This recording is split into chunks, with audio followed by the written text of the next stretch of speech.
नमस्कार. मी भाऊ तोरसेकर. तुम्ही बघत आहात प्रतिपक्ष. मित्रांनो, तुम्हाला कल्पना असेल, जे नियमित मला ऐकतात, की बऱ्याचशा मराठी किंवा हिंदी इतर युट्यूबवर माझ्या अलीकडल्या काळात 7-8 मुलाखती झाल्या आणि त्यामध्ये वारंवार विचारला गेलेला एक प्रश्न असा आहे, की ठाकरे बंधूंची युती किंवा ठाकरे ब्रँड यांचं या महापालिकेतलं भविष्य काय आणि त्यांचं भवितव्य काय? हा प्रश्न वारंवार विचारला गेला आणि मग प्रत्येक वेळेला एक भूमिका पुढे येते, की ज्यांचं पटलंय की न पटलंय, रक्ताचं नातं आहे की नाहीये, हा गोष्ट दुय्यम आहे. हे लोक एकत्र का आले? तर आपल्यातल्या बैबनावापेक्षा, आपसातल्या भाऊबंदकी आणि भांडण्यापेक्षा महाराष्ट्र हित अधिक मोठं आहे. त्यासमोर इतर सगळे प्रश्न आणि भांडणं क्षुल्लक आहेत.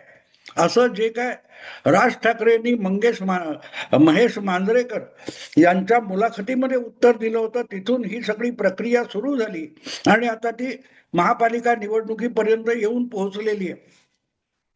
आणि परत परत एकच विषय मांडला जातोय, की आम्ही एकत्र आलोय आणि एकत्र लढतोय. तेव्हा महाराष्ट्र हित हेच आमचं उद्दिष्ट आहे. मुंबई तोडली जाणार आहे किंवा मुंबई तोडण्याचे प्रयास आहेत, ते हाणून पाडण्यासाठी दोन ठाकरे बंधू एकत्र आले. आणि या संबंधात जेव्हा जेव्हा माझ्याशी इतर युट्यूबर्सचा संवाद झाला, तेव्हा मी त्यांना एकच उलटा प्रश्न प्रत्येक वेळेला मुलाखतकाराला विचारत होतो, की बाबा रे, यापैकी कुणा पत्रकाराने ठाकरे बंधूंना एक साधा सरळ प्रश्न विचारला का, की 20 वर्षापूर्वी, 18 वर्षापूर्वी तुम्ही वेगळे झालात, ते सुद्धा मराठी किंवा महाराष्ट्राच्या हितासाठी आणि मुंबईच्या हितासाठी वेगळे झाला होतात का? हा प्रश्न का विचारला जात नाही? साधा सरळ प्रश्न आहे. आज जर तुम्हाला एकत्र येण्यातून महाराष्ट्र हित साधलं जाणार वाटतं, तर मग हे सगळं महाराष्ट्र हित हे 18 वर्षापूर्वी कुठच्या जंगलात जाऊन दडी मारून बसलं होतं, कुठल्या बिळात जाऊन बसलं होतं. आणि हा प्रश्न मी विचारला आणि त्याचं उत्तर अर्थात बिचाऱ्या मुलाखतकारांकडे नव्हतं. पण असे विषय खटकणारे माझ्या डोक्यात चालू राहतात आणि कधीतरी अचानक एक विषय बनून पुढे येतात. आणि तसाच आजचा हा विषय अचानक असा एक विषय बनून माझ्या समोर आला, की याच्यावर अधिक बोललं पाहिजे, की हे वेगळे का झाले होते. मग ते सांगितलं जातं, की माझं भांडण विठ्ठलाशी नाही, विठ्ठलाच्या भोवती जे बडवे आहेत त्यांच्याशी आहे. प्रश्न आहे, विठ्ठल गेलेला आहे, विठ्ठलाचं निर्माण झालेलं आहे, बाळासाहेब आज हयात नाहीत, आणि तरीही हे भांडण चालू राहिलं. आणि 18 वर्षामध्ये 20 वर्ष गेली आणि बडवे सुद्धा आपल्या जागी मातोश्रीच्या त्या मंदिरामध्ये, मातृ मंदिरामध्ये कायम आहेत. मग अचानक हे महाराष्ट्र हित, मुंबई तोडण्याचा डावपेच हाणण्याची योजना, हे सगळं आलं कुठून? आणि ते तरी प्रामाणिक आहे का, हा प्रश्न विचारणं भाग आहे. कारण निवडणुका आल्या की मी अगदी संयुक्त महाराष्ट्र समिती 55, 56, 57 या कालखंडामध्ये, तेव्हा पण मुंबई सहसंयुक्त महाराष्ट्र झालाच पाहिजे अशी घोषणा दिली जायची, मी ऐकलेली 8-10 वर्षाचा असताना. आणि त्याविषयीचा एक मोठा किस्सा सांगितला जातो. पहिले महाराष्ट्राचे मुख्यमंत्री त्या महाराष्ट्राची स्थापना होण्यापूर्वी डिवचण्यासाठी आचार्य अत्र्यांसमोर किंवा इतर कोणासमोर बोलले होते, झाला पाहिजे इथपर्यंत ठीक आहे, झाला का? कशाला पाहिजे? तेव्हा अत्र्यांनी त्यांना खणखणीत उत्तर दिलं होतं, तुमच्या आडनावातला काढून टाका, मग उरतं काय ते बघा. तर तेव्हापासून मुंबई तोडणं, मुंबई वेगळी करणं, मुंबई गुजरात्यांनी पळवणं किंवा आणखीन काय काय गोष्टी मी ऐकत आलेलो आहे. म्हातारा होऊन गेलो आता, 70 वर्षाचा कालखंड झाला त्याला. आणि म्हणून हा प्रश्न नव्याने उकरून काढून त्यावर जेव्हा मत मागायचा प्रयास होतो, तेव्हा हा प्रश्न उलटा विचारणं भाग आहे, की तुम्ही मुळात एकत्रच होतात. 2005 पर्यंत, 20 वर्षापूर्वी तुम्ही एकत्रच होतात आणि काही भांडणामुळे, काही कारणामुळे वेगळे झालात, तर तुम्ही एकत्र यावं असं खुद्द बाळासाहेबांना वाटत होतं. पण ते तुम्हाला एकत्र आणू शकले नाहीत याची कबुली 5 जुलैला राज ठाकरे यांनी त्या वरळीच्या डोम मध्ये झालेल्या मेळाव्यात दिलेली आहे. जे बाळासाहेबांना जमलं नाही, ते देवेंद्र फडणवीसांनी करून दाखवलं. असं म्हणून त्याचं श्रेय कोणाला देताय तुम्ही? ज्यांच्यावर तुम्ही मुंबई तोडण्याचा आरोप करता. मुंबई तोडून मोडून उद्ध्वस्त करून टाकणं ही कल्पना आहे, तोडणं ही कल्पना आहे. एक हे ठाकरे बंधू विसरून जातात किंवा त्यांचं गुणगान करणारे किंवा त्यांच्या मुलाखती घेणारे एक गोष्ट विसरून जातात, मध्यंतरी 2008 नावाचं एक वर्ष येऊन गेलं. 2008 26 नोव्हेंबर आठवतं मुंबईत काय घडलं? जगभर 26/11 अशी या दिवसाची ओळख आहे. ज्या दिवशी समुद्रमार्गे कप परेडच्या किनाऱ्यावरून मुंबईमध्ये 8 का 10 अजमल कसाबचे हल्लेखोर आले होते आणि त्यांनी किडामुंगी सारखी माणसं दक्षिण मुंबईत वगैरे मारून टाकली, किडामुंगी सारखे. मुंबई उद्ध्वस्त करणं हाच त्यांचा हेतू होता. हे दोन ठाकरे बंधू तेव्हा काय करत होते, त्यांचे पक्ष काय करत होते, हा प्रश्न कोणीतरी विचाराल ना. आज तुम्ही निवडणुकीमध्ये भाजपवर बेछूट आरोप करताना त्यावेळेला मुंबईची सुरक्षा व्यवस्था, कायदा व्यवस्था काय होती, त्यावेळेचे गृहमंत्री काय म्हणाले होते आठवतं?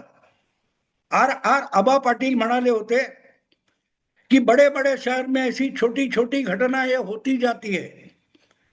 मुंबई सारख्या देशाची आर्थिक राजधानी आणि महाराष्ट्राची मराठी माणसाची अस्मिता असलेल्या शहरावर पाकिस्तानच्या घातपात्यांनी हल्ला चढवला, किडा मुंगी सारखी माणसं मारली, 25-30 हजार पोलीस हतबल होऊन त्यांच्या मागे पळत होते. अशा वेळेला तत्कालीन गृहमंत्री छोट्या छोट्या घटना होतात म्हणून सांगतो. ते सगळं का होऊ शकलं? ठाकरे बंधू हे मुंबई आणि मुंबईकरांच्या सुरक्षेची आज हमी देत आहेत, तर तेव्हा ते हमी देत नव्हते का? आणि लक्षात ठेवा, 26/11 म्हणजे 208, 2008 आणि 2008 मध्ये दोन ठाकरे बंधू विभक्त झाले होते आणि त्यानंतर अवघ्या 3-3.5 वर्षांनी मुंबईवर हा हल्ला झाला होता. आणि एवढं सगळं होऊन अवघ्या 4-5 महिन्यानंतर त्याच मुंबईमध्ये 2009च्या लोकसभा निवडणुका झाल्या. त्यामध्ये मुंबईतून ठाकरे बंधूंचा सुपडा साफ झाला होता आणि ठाकरे बंधूंच्या सोबत असल्यामुळे त्याची दुष्परिणाम भाजपला भोगावे लागले होते. 2009च्या निवडणुकीमध्ये उद्धव ठाकरे यांच्या नेतृत्वाखालची अखंड शिवसेना भारतीय जनता पक्षाच्या बरोबर युतीमध्ये होती आणि ती युती मुंबईमध्ये भुईसपाट झाली. असा काय पराक्रम काँग्रेस पक्षाने केला होता? काँग्रेस आणि राष्ट्रवादी यांच्या आघाडीला मुंबईतल्या सगळ्या 6 लोकसभेच्या जागा जिंकता आल्या. मुंबई लगतच्या ठाणे जिल्ह्यामध्ये लोकसभेच्या 4 जागा आहेत, ज्याला एमएमआरडीए आजकाल म्हटलं जातं. त्या एमएमआरडीए मध्ये ज्या 10 लोकसभेच्या जागा होत्या त्यातलं एक कल्याणची लोकसभा सोडली, जिथे आनंद परांजपे शिवसेनेचा निवडून आला. तो एक खासदार वगळता उरलेल्या 9 जागी काँग्रेस पक्षाचे आणि राष्ट्रवादी काँग्रेसचे खासदार निवडून आले. एवढं काँग्रेसने काय मोठं कार्य केलं होतं? सोनिया गांधींच्या सरकारने, मनमोहन सरकारने किंवा शरद पवारांच्या लाडक्या गृहमंत्री आर आबांनी असं काय मुंबईत केलं होतं की मुंबई आणि मुंबईचा सगळा परिसर शिवसेना भाजप युतीला मुंबईच्या मतदाराने धुपून टाकलं होतं? का मुंबईतली शिवसेना भाजप युती, ठाण्यातली शिवसेना भाजप युती ही मुंबईकरांच्या, ठाणेकरांच्या जीवावर उठली होती? काय झालं होतं? सत्तेत तर शिवसेना भाजप युती नव्हती ना, शिवसेना ना भाजपा ना महाराष्ट्र नवनिर्माण सेना. हा, महाराष्ट्र नवनिर्माण सेना हा एक नवा कोरा पक्ष होता. नवा कोरा पक्ष होता. 5-6 नगरसेवक मुंबईत निवडून आले. या पलीकडे त्याचं काही नव्हतं 2007 मध्ये. ठाकरे बंधू विभक्त झाल्यानंतर 3.5 वर्षानंतरची 26/11 ही घटना आहे. आणि अशा वेळेला मुंबई शिवसेना किंवा मराठी माणूस आणि ठाकरे बंधू वाचवू शकत नाहीत. याचा सगळ्यात मोठा साक्षात्कार अजमल कसाबच्या टोळीने मुंबईत येऊन घडवला. आणि जर काँग्रेसच्या हाती सरकार असेल, राष्ट्रवादीच्या हाती पोलीस खातं असेल, तर मुंबईत किडा मुंगी सारखी माणसं आम्ही मारू शकतो हे पाकिस्तानने दाखवून दिलं.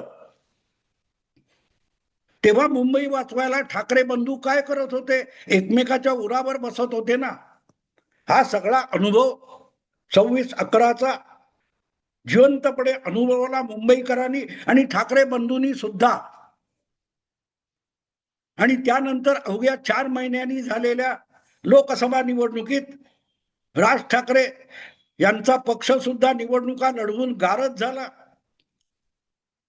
उद्धव ठाकरे यांची अखंड शिवसेना आणि त्यांच्यासोबतचा भाजप हे संपूर्ण मुंबई आणि मुंबई परिसरामध्ये भुईसपाट झाले, सुपडा साफ. आणि जिंकले कोण? जे पाकिस्तानी अतिरेक्यांना आवरून मुंबईला सुरक्षा देऊ शकले नाहीत, असे जे तुमचे काँग्रेस आणि राष्ट्रवादी पक्ष सत्तेत बसलेले होते ते जिंकले. आणि त्या जिंकण्याचं कारण ठाकरे बंधूंची राजकीय विभागणी होती.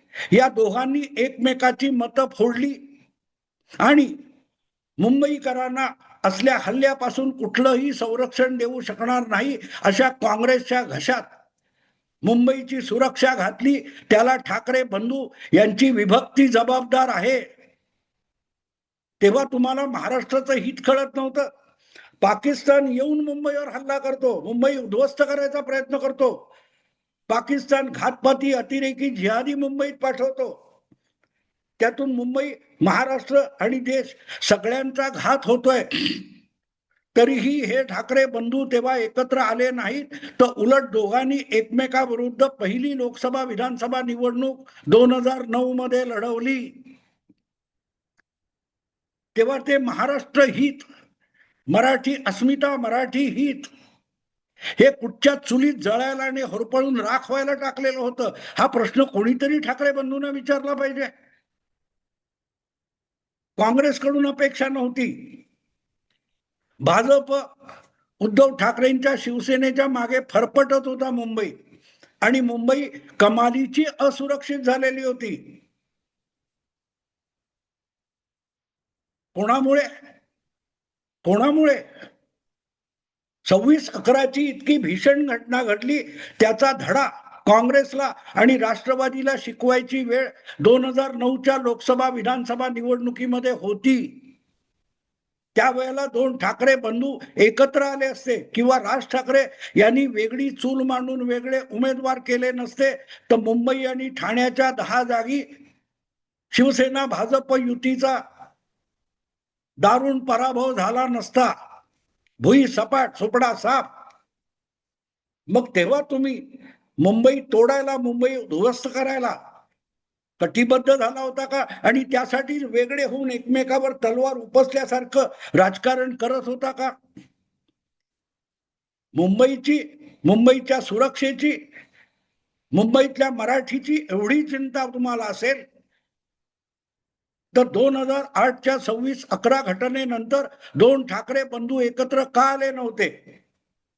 आज कल्पनेतलं मुंबई तोडणार जो 50-60 वर्ष जी एक मनगडंत कल्पना आहे, मुंबई महाराष्ट्रापासून तोडणार. अरे साक्षात तोडायला आले होते. त्यानंतर तुम्हाला जाग आली नाही आणि आज सांगायचं मराठी माणसा जागा हो. 2008च्या 26/11 घटनेनंतर सगळ्यात पहिली जाग यायला पाहिजे होती ती मराठीचे आणि महाराष्ट्राचे आणि मुंबईचे कैवारी म्हणून येणाऱ्या ठाकरे बंधूंना सगळ्यात आधी जाग यायला पाहिजे होते. पण हे डाराडूर झोपले होते. एकमेकांचा कमालीचा द्वेष, मत्सर याचा एक अंथरुण पांघरुण आणि गादी बघून त्यावर ठाकरे बंधू लोळत पडलेले नव्हते. त्यांना खरोखरच मुंबईची, महाराष्ट्राची आणि मुंबईच्या मराठीपणाची चिंता असती, काळजी असती, तर या दोघांनी 2009च्या निवडणुका ह्या एकमेकाच्या विरुद्ध लढवून मुंबईला घातपात्यांच्या तोंडी ढकलणाऱ्या काँग्रेस आणि राष्ट्रवादीचा पराभव होण्याला प्राधान्य दिलं असतं. त्याला महाराष्ट्र हित म्हणतात, त्याला मुंबईचं हित म्हणतात, त्याला अस्मितेची लढाई म्हणतात. परकीय शत्रू चालून आला तरी आम्ही आपसातली भाऊबंदकी सोडणार नाही. आम्ही भांडत बसू आणि त्यांच्याकडून मारले जाऊ, पण आम्ही आमची भाऊबंदकी आणि रक्तातलं हाडवैर सोडणार नाही. या थाटात 2009च्या निवडणुका लढवल्या नव्हत्या. आठवण करून देतो, 2009च्या निवडणुकांची लोकसभेची मतमोजणी चालू होती आणि मतमोजणीमध्ये शिवसेना भाजप युती प्रचंड पराभवाच्या छायेत आहे असं दिसल्यानंतर निकाल पूर्ण होण्याच्या आधी राज ठाकरे यांनी पत्रकार परिषद घेतली होती. त्यांचा विजय होत नव्हता. मुंबई किंवा ठाणे परिसरामध्ये कुठेही राज ठाकरे यांच्या महाराष्ट्र नवनिर्माण सेनेचा विजय होण्याची आकडेवारी समोर आलेली नव्हती. दुसऱ्या किंवा तिसऱ्या नंबरवर मनसेचे उमेदवार लोंबकळत पडलेले होते. पण उद्धव ठाकरे, राज ठाकरे यांनी मोठ्या उत्साहात पत्रकारांना बोलवलं आणि त्यांच्या समोर एक वक्तव्य केलं होतं उद्धव ठाकरेंना डिवचण्यासाठी, की तुमने हमको बहुत मारा, हमने तुमको सिर्फ एक मारा लेकिन सॉलिड मारा, है की नाही. हा अमिताभ बच्चनचा अमर अकबर अँथनी मधला डायलॉग पत्रकारांसमोर आपल्या भावाला ठोसा मारल्यासारखं राज ठाकरे बोलले होते. ते बोलताना किंवा त्या पत्रकार परिषदेच्या वेळेला किंवा त्या निवडणुकीमध्ये मुंबई, महाराष्ट्र, मराठी अस्मिता याची कोणाला तरी आठवण होती का? नाही. आपापल्या मत्सराच्या बिछाण्यावर हे लोळत पडलेले होते. अवघे 4, 26, 11 म्हणजे काय, डिसेंबर, नोव्हेंबर, जानेवारी, फेब्रुवारी 4 महिने, 4 महिन्यात मुंबईचं मतदान झालं होतं 2009चं. आणि या दोन्ही भावांनी काँग्रेस सारख्या पाकिस्तान धार्जिण्या सरकारला, मनमोहन सिंग यांच्या पाकिस्तान धार्जिण्या सरकारला, मराठी आणि मुंबईला पाकिस्तानाच्या जबड्यात ढकलून देणाऱ्या सरकारला मजबूती देण्याचं काम या दोन भावांच्या आपसातल्या भांडणामुळे झालं. ही इतिहासाची नोंद आहे. आकडेवारी काढून बघा. मी काय कल्पनेतलं सांगत नाहीये, आरोप करत नाहीये. त्यावेळेला महाराष्ट्र हित कुठे होतं? तेव्हा मुंबई उद्ध्वस्त होणं ही भीती कुठे होती? मुंबई उद्ध्वस्त हो, महाराष्ट्र हिताला चूड लागो, पण आम्ही भाऊ एकमेकाच्या उरावर बसल्याशिवाय राहणार नाही, हीच भावना होती ना. मग जेव्हा प्रसंग आला, प्रसंग ओढवला, मुंबई उद्ध्वस्त होत, तेव्हा तुम्हाला जाग आली नाही. अगदी अजमल कसाब आणि त्याच्या टोळीने केलेल्या गोळीबारातून सुद्धा तुम्हाला जाग आली नाही. आणि आज जेव्हा तुमच्या पक्षाचं अस्तित्व धोक्यात आलेलं आहे, तुमचं राजकीय अस्तित्व धोक्यात आलेलं आहे, तेव्हा मराठी माणसाने जागा व्हायचं. आणि मराठी माणूस मुंबईकर संकटात सापडला होता तेव्हा तुम्ही डाराडूर झोपला होता, स्वप्न रंजनात मग्न होतात. आणि एवढंच नाही तर त्यातून जाग आली निवडणुकीच्या वेळेला. तेव्हा निवडणुकीत तुम्ही काय केलं? तर महाराष्ट्राला संकटात, मुंबईला संकटात ढकलून देणाऱ्या काँग्रेस आणि राष्ट्रवादीच्या सरकारचे हात मजबूत करण्याचं पाप केलं. आज जी ठाकरे ब्रँडची घसरगुंडी झालेली आहे त्याला कारण ते आहे. राजकारण आणि भाऊबंदकी याची गल्लत केल्याचे दुष्परिणाम तुमच्या दोघांच्याही पक्षाला भोगावे लागतात. आणि मराठी माणूस दुधखुळा, भोळा असेल पण दुधखुळा नक्की नाही. त्याला सगळ्या गोष्टी आठवत असतात. आणि म्हणूनच वेळ आल्यावर मराठी माणूस पर्याय शोधत असतो, भारतीय माणूस पर्याय शोधत असतो. त्या मनमोहन सिंग सरकारला त्यानंतर अवघ्या 5 वर्षामध्ये देशाच्या सत्तेतून धक्के मारून भारतीय माणसाने बाहेर काढलं. मुंबईतून काँग्रेस राष्ट्रवादीचा सुपडा साफ करून टाकला.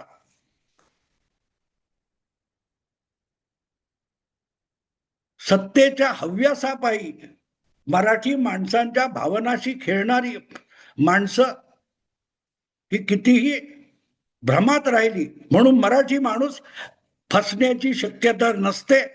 तो काही काळ बहकतो, भरकटतो, पण लवकरच तोल सापडून जवळ येतो. मित्रांनो, विचार करा. तुमच्या विचारासाठी ह्या सगळ्या आठवणी जाग्या केल्या. आवडलं लाईक करा, शेअर करा आणि प्रतिपक्ष सबस्क्राईब करा. नमस्कार.